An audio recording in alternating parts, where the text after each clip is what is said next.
Trust Koperasi. Langsung di lokasi acara RAT PKPRI, kita akan bincang-bincang dengan narasumber kita, Bapak Haji Gunarto SHMA. Pak Gun, bagaimana menurut pendapat Bapak dengan potret pejabat dinas koperasi era otonomi daerah yang bukan dari pejabat karir koperasi? Dan bagaimana peran DPRD khususnya ya terhadap koperasi di berbagai daerah di Indonesia? Saya pernah di Dewan 12 tahun lah gitu ya. Nah, itu memang nggak ada yang paham ya. Nah, pejabatnya juga begitu kan. Sekarang dulu Kementerian Koperasi itu vertikal, sekarang menjadi urusan wajib menjadi otonomi daerah. Iya. Kendalanya ya bupati wali kota itu mengangkat pejabat itu ya sebagaimana selera dia gitu. Banyak pejabat daerah yang tidak pejabat karir di koperasi diangkat.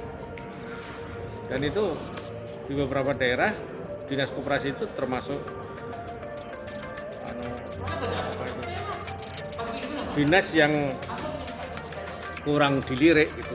Tapi kalau koperasi kan seperti Satpol PP dipindah ke koperasi kurang menarik itu. Nah sehingga ngurus koperasi ya bagaimana aja. Eselon 3 itu kadang-kadang juga sudah diputer-puter itu. Eselon 3 itu juga nggak paham gitu, mengenai koperasi. Kalau karena sekarang Bapak kan berada di pusat gitu Pak ya, Bapak kan bisa memotret daerah-daerah kita ini. Kalau menurut Bapak kendala apa yang terjadi di koperasi-koperasi kita Pak? Terutama yang di KPR, Koperasi Pegawai Republik Indonesia ini Pak. Memang dulu citra lah ya, harus diakui itu citra koperasi dulu kan memang beberapa kendalanya kurang mendapat kepercayaan gitu dari dari publik gitu ya, seolah-olah koperasi itu besar atau uang yang hilang bantuan pemerintah itu, padahal berapa persen nih, paling 3% itu dari jumlah uang yang beredar dibandingkan dengan swasta gitu kan. Di koperasi cuma hanya bagian 3%, kalau di swasta BUMN di 97% gitu. Itu porsinya berapa gitu. Padahal itu menyangkut banyak orang gitu, berapa juta yang terlibat di gerakan koperasi UMKM itu. Jadi itu ya itu citra yang harus diluruskan itu. Dari dulu kan selalu kesadaran berkoperasi gitu. Sekarang kalau pemerintah mau berpihak itu kan gampang gitu, tinggal tanda tangan aja kan kebijakannya itu DPRD-nya gitu. Alokasikan saja gitu. Jadi bantuan itu memang harus selektif, tidak harus dikocorkan semua.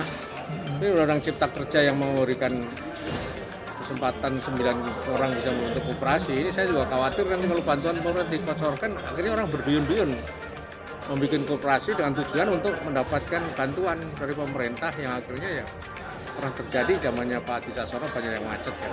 Jadi memang perlu dikasihkan bantuan, tapi harus pakai pilot project kepada koperasi-koperasi yang baik. Saya setuju dengan kebijaksanaan Pak Yoga dulu, harus disederhanakan lah kualitas yang diperlukan, bukan kuantitas lagi sekarang ini. Kualitas, sekali lagi kualitas. Kuantitas itu aduh, jadi menyedihkan sekali. Yang ini sekali lagi otonomi daerah, kewajiban daerah itu urusan wajib. Ya tinggal wali kotanya sama DPRD-nya aja.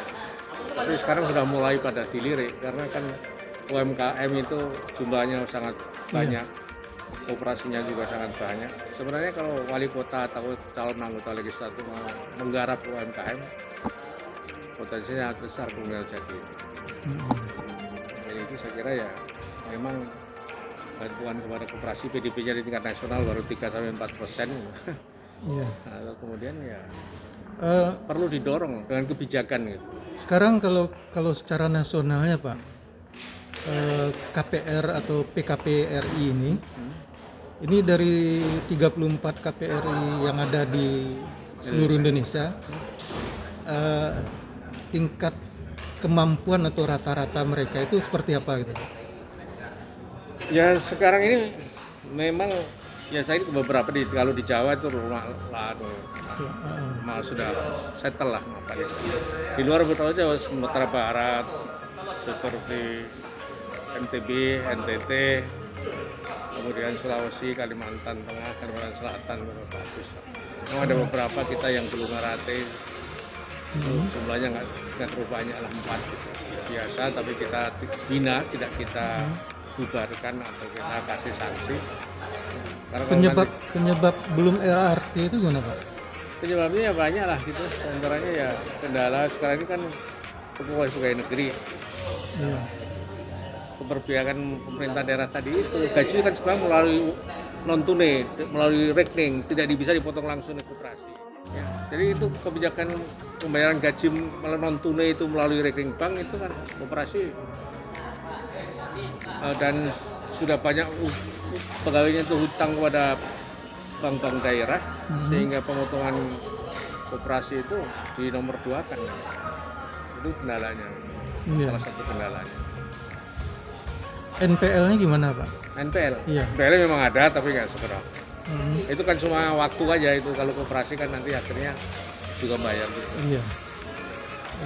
Tergantung pengurusnya nanti. Cuma memang sekarang ini saingannya kan lembaga multi finance, bank yang gencar, persyaratan sekarang semakin diperlunak. Begitu pegawai negeri mendapat SK sudah ditawari itu kredit bank itu kan. Bahkan ada yang gajinya udah di situ, tunkenya sudah dijaminkan, profesinya itu habis gitu. Nah, tinggal koperasi kebagian apanya gitu kan. Nah itu makanya harus ada kebijakan dari pihak pemerintah daerah. Saya kira itu aja ya, saya mohon maaf ini karena waktunya. Terima kasih banyak. Nggak bisa disambung lagi. Terima kasih.